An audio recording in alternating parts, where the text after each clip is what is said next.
Assalamu alaikum. I am Smina and today the topic of our discussion is test for the analysis of different pharmaceuticals. Then हम first of all हम लोग इसका intro है जो उसको discuss कर लेते हैं। जो फार्मास्यूटिकल एनालाइज है ना वो ब्रांच होती है प्रैक्टिकल केमिस्ट्री की, ठीक है। इसमें सीरीज ऑफ प्रोसेस है वो इन्वॉल्व होते हैं like identification, determination, qualification, purification. इसमें सेपरेशन ऑफ कंपोनेंट होगी ऑफ अ सोल्यूशन और मिक्सचर और determination of structure of chemical compound और स्ट्रक्चर भी है डिफरेंट केमिकल कंपाउंड्स के, वो भी हम लोग इसमें डिटर्मिन कर सकते हैं। मीन एनालाइज ही करना है ना। इसमें जो सब्सटेंस हम लोगों ने एनालाइज करना है ना वो सिंगल भी हो सकता है और मिक्सचर ऑफ कंपाउंड भी हो सकता है, इट मे बी। और ये जो हम लोगों ने लिया है ना सब्सटेंस, ठीक है, ये किसी भी एनिमल का हो सकता है, प्लांट का, माइक्रो ऑर्गेनिज्म का, मिनरल्स का और कोई भी सिंथेटिक प्रोडक्ट हो सकती है। और हम लोगों ने जो सैंपल एनालाइज करना होता है ना वो हम लोगों ने सैंपल के साइज की बेस पे एनालाइज करना है। देन हमारे पास आ जाती है analysis for quality control testing. इसमें हम लोग जो है एनालाइज करते हैं रॉ मटेरियल को और फिनिश्ड प्रोडक्ट्स को, और इनमें एनालाइज क्या करना होता है, इम्प्योरिटीज़ को एनालाइज करना होता है और डिस्टिलेशन प्रोडक्ट्स को, जो कि है एक इम्पोर्टेंट पार्ट है ड्रग डेवलपमेंट और प्रोडक्शन। मीन ड्रग्स की डेवलपमेंट और प्रोडक्शन में एक इम्पोर्टेंट पार्ट है। और सारी सी बात है, जब हम लोग ड्रग्स वगैरह यूज़ करेंगे तो उनमें कोई टॉक्सिक डाटा या टॉक्सिक मटेरियल, कंपोनेंट्स ये तो प्रेजेंट होंगे ही। देन हमारे पास आ जाती है identification test will be able to discriminate identification. जैसे कि हम लोग यहाँ से ही पता चल रहा है कि आइडेंटिफाई करना है। अब जब हम लोगों ने किसी चीज़ को आइडेंटिफाई करना है किसी कंपाउंड में से किसी इम्प्योरिटी को, तो फिर हम लोगों ने वो सेम चीज़ को, मतलब कि जिस चीज़ को आइडेंटिफाई करना है ना वही चीज़ दोबारा अंदर ऐड नहीं करनी, बल्कि उसके नियर बाय कोई चीज़ ऐड करनी है जिसकी वजह से वो जो है कंपाउंड उसको हम लोग डिटेक्ट कर सकें। देन हमारे पास आ जाती है यूवी एब्जॉर्प्शन स्पेक्ट्रोस्कोपी एनालिसिस। इसमें भी यूवी एब्जॉर्प्शन स्पेक्ट्रोस्कोपी एनालिसिस में भी हम लोग डिटेक्शन ऑफ इम्प्योरिटीज़ करें, इनके इम्प्योरिटीज़ की डिटेक्शन करनी है। UV absorption spectroscopy for determining impurities in organic molecule is one of the best method. ये जो है यूवी एब्जॉर्प्शन स्पेक्ट्रोस्कोपी, ये भी इम्प्योरिटीज़ को डिटेक्ट करने के लिए एक बहुत ही इंपॉर्टेंट और बेस्ट मेथड है। मीन हम लोग इसके इसके थ्रू इम्प्योरिटीज़ को डिटेक्ट कर सकते हैं। और इम्प्योरिटी जो है उसकी एक स्पेसिफिक वेवलेंथ होती है, और जो हम लोग यूवी एब्जॉर्प्शन स्पेक्ट्रम यूज़ कर रहे हैं इसमें भी डिफरेंट स्पेक्ट्रम होते हैं, स्पेक्ट्रम लाइंस होती है, और हर एक की अपनी एक वेवलेंथ होती है। और जो इम्प्योरिटी की वेवलेंथ होती है ना वो स्पेक्ट्रम लाइन पे वहाँ पे जाके ना एब्जॉर्ब हो जाएगी, तो इस तरह हमें पता चल जाएगा कि ये इम्प्योरिटी कौन सी है। अब इन्होंने इधर हमें एग्जांपल दी है कि जो बेंजीन है appears as a common impurity ना अपीयर होती है मीन के जो है ड्रग्स वगैरह में। Cyclohexane its presence is easily detected by absorption.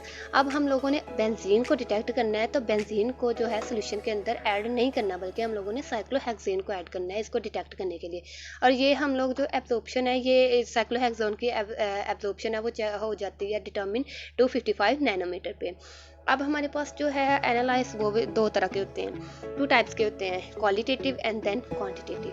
अब फर्स्ट ऑफ ऑल हम डिस्कस करते हैं क्वांटिटी से पता चल रहा है कि हम लोगों ने इसकी कोई ना मीन के क्वांटिटी को ना डिटेक्ट करनी है। क्वांटिटी मीन के जो भी सब्सटेंस है, जो भी ड्रग है या जो भी है वो मेडिसिन के अंदर कितनी अमाउंट में प्रेजेंट है ना, मीन उसकी क्वांटिटी को डिटेक्ट करना है। The UV absorption can be used to quantity determines the compound that absorb UV radiation, this determines based on the Beer law. अब हम लोगों ने जब क्वांटिटी को चेक करना है तो जाहिर सी बात है कि हम लोगों ने बियर लॉ को इस पर ना, मतलब कोई ना कोई लॉ अप्लाई करना पड़ेगा या कोई ना कोई फार्मूला होगा जिसके थ्रू हम लोग इसकी क्वांटिटी को डिटरमिन कर सकेंगे। तो इसके लिए हमें बियर लॉ को इस पर अप्लाई करना पड़ेगा।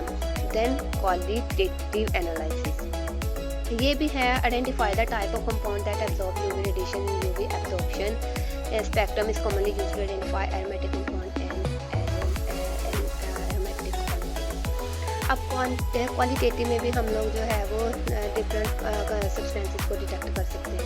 वो कह रहे हैं कि यूवी विजिबल स्पेक्ट्रम में हम लोग जो है ओनली डिटेक्ट कर सकते हैं एरोमेटिक कंपाउंड को और एरोमेटिक ओलिफिन्स को। देन हमारे पास आ जाती है HPLC analysis test. HPLC mean high performance liquid chromatography. ये भी एक एनालिसिस की एक इम्पोर्टेंट टेक्निक है, ठीक है। और इसका पर्पस क्या है? इसका पर्पस हम लोग इसको टेस्ट में इसलिए यूज़ करते हैं ताकि हम लोग purify the quantities and mix individual component and HPLC instrument include. Mean के हम लोग जो है इसके HPLC के इंस्ट्रूमेंट के थ्रू ना हम लोग इसके अंदर से इम्प्योरिटीज़, इसकी क्वांटिटी, क्वालिटी, हर चीज़ को डिटेक्ट कर सकते हैं। इसके जो हम लोग इंस्ट्रूमेंट यूज़ करते हैं वो होते हैं पंप, इंजेक्टर होती है, कॉलम होती है, डिटेक्टर एंड डिस्प्ले सिस्टम। और ये जो है, और इसके अलावा HPLC के थ्रू हम लोग जो है स्मॉल अमाउंट ऑफ सॉल्वेंट को भी डिटेक्ट कर सकते हैं। देन हमारे पास आ जाती है raw material and finish product test for analysis. अब ये देखो रॉ मटेरियल आ गया तो इसमें फिजिकल पैरामीटर आ गया। अब फिजिकल पैरामीटर, अब ड्रग्स है तो उसमें फिजिकल भी होते हैं और केमिकल भी होती है, केमिकल पैरामीटर्स भी होते हैं। अब जो फिजिकल हैं उनमें क्या आती है? हमारे पास टेम्परेचर आ जाती है, प्रेशर है, मॉइस्ट कंटेंट है, देन हमारे पास वेट आ जाती है, पार्टिकल साइज है, हार्डनेस है, कलर एंड इंटेग्रिटी। और जो फिनिश्ड प्रोडक्ट्स हैं इनमें इसमें कौन से टेस्ट आ जाते हैं? हमारे पास यूनिफॉर्मिटी ऑफ मैस है, वेट है, वेरिएशन है, हार्डनेस टेस्ट है। हार्डनेस टेस्ट इसमें भी आता है, फिजिकल में भी और फिनिश्ड में भी, और डिसोल्यूशन टेस्ट है। जब अब हम लोग बात करें फिजिकल की, तो फिजिकल में साइज एंड शेप है। जो साइज एंड शेप है of the tablet can be described dimensionally and controlled. अब हम फार्मास्यूटिकल के बारे में पढ़े, मीन कि ये मेडिसिन के बारे में है, तो ठीक है। मेडिसिन में अब हमारे पास आ जाती है टैबलेट को वो कह रहे हैं डिमेंशनली हम लोग कंट्रोल करते हैं। मीन कि ये इसकी डिमेंशन वगैरह को चेक करके 3 डिमेंशन है, 2 है, सर्कुलर है, कैसी है, इसके थ्रू हम लोग इसको कंट्रोल करते हैं। और ये हम लोग प्रोसेस करते हैं कब है? कंडेंसेशन के थ्रू। जब हम लोग टैबलेट वगैरह की वो प्रोडक्शन वगैरह करवा रहे होते हैं ना, तब हम लोग जब कंडेंसेशन का प्रोसेस करते हैं ना, तब हम लोग इसके ये डिटर्मिन करते हैं। Colour and order. अब डिफरेंट फार्मास्यूटिकल्स जो हैं वो कलर यूज़ करते हैं, डिफरेंट कलर यूज़ करते हैं टैबलेट के, ताकि कि वो आइडेंटिफाई कर सकें कि वो कौन से टैबलेट हैं। मीन के टैबलेट्स तो अगर सबके कलर सेम हो जाएंगे तो फिर उनको डिटेक्ट करना थोड़ा सा मुश्किल हो जाना है। तो इसलिए जो है वो फार्मास्यूटिकल्स हैं उनको टैबलेट को डिफरेंट कलर दे देते हैं।